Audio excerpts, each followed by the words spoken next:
Hey everyone, Sean Liu from TheStashBin, and being the person that I am a man of my word. Here's the flight stand tutorial for all the people who requested it. I had a lot of fun making this video. Hopefully you enjoy it too. So let's get to it.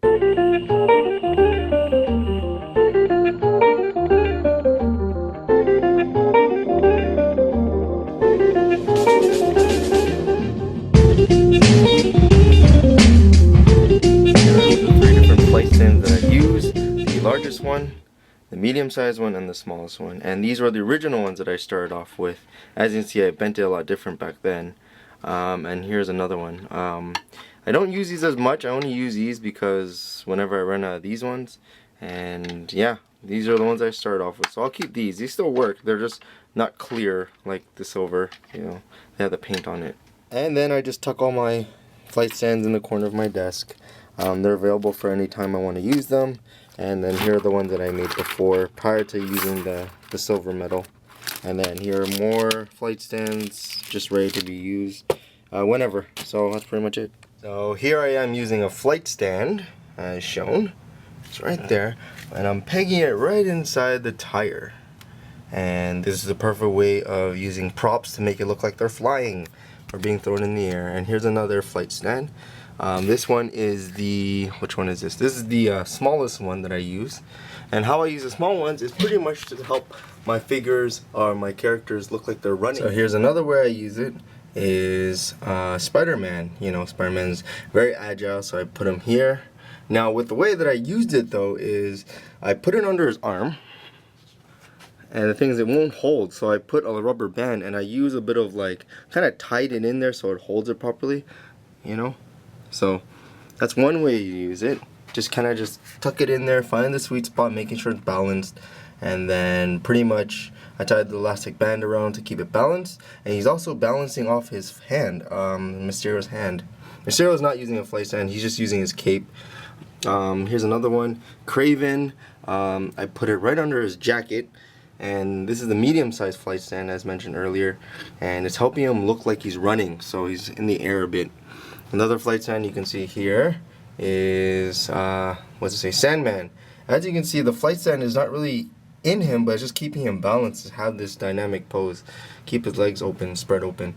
So that's what I'm using there. And then there's Dr. Octopus. There's a flight stand, like a medium-sized one that's tucked behind his tentacles. As you can see here, let's help him stand level.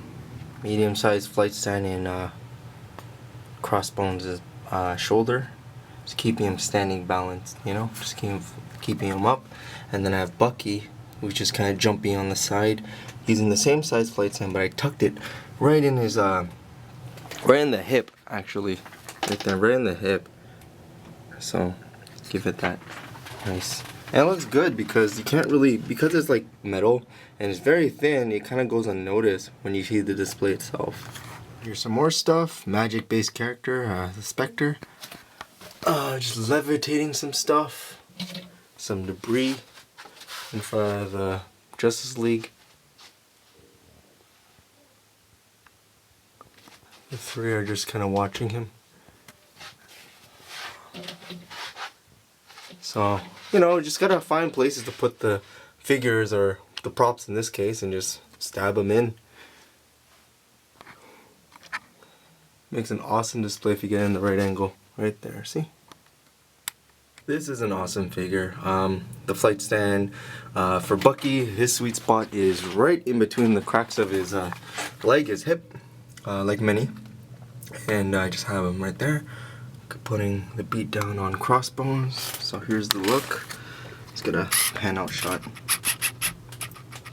So yeah, this is a great figure. If you're a Captain America fan or just Bucky fan, or you know what, it is a great figure.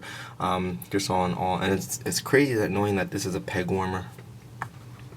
See, another thing is sometimes you'll have figures like Doctor Strange who are really top heavy with the cape, and with my Doctor Strange, his hips are really loose, so I use the flight stand right there to hold him up, and it's tucked under the cape and you can't even see it. See? So he's the only one utilizing the flight stand for standing up, but here are the other guys. Okay, so here's Steve Rogers. I'm using two medium-sized flight stands, excuse me, for Crimson Dynamo and Captain America. Just hitting them up. See, it's a little bit of height there, so can't really see it.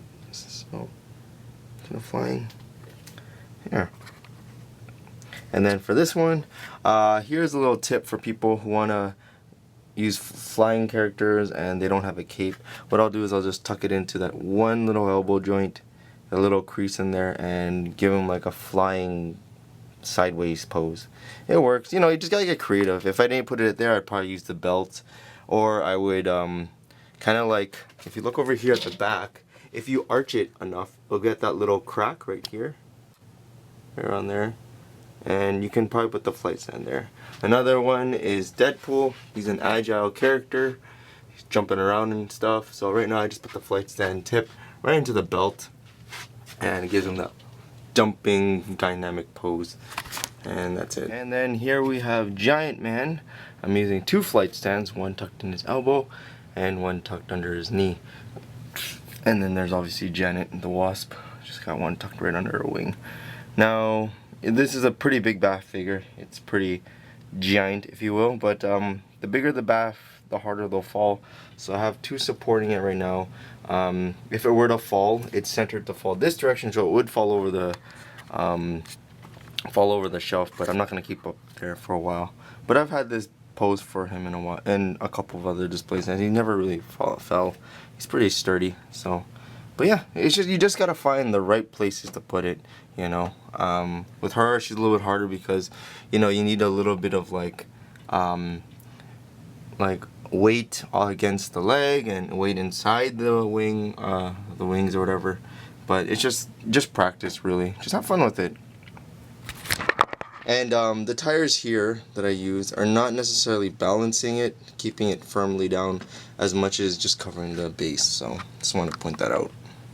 So that's pretty much it. There's not really much to say about the flight stand tutorial. Just find some places. I put a flight stand behind her cape.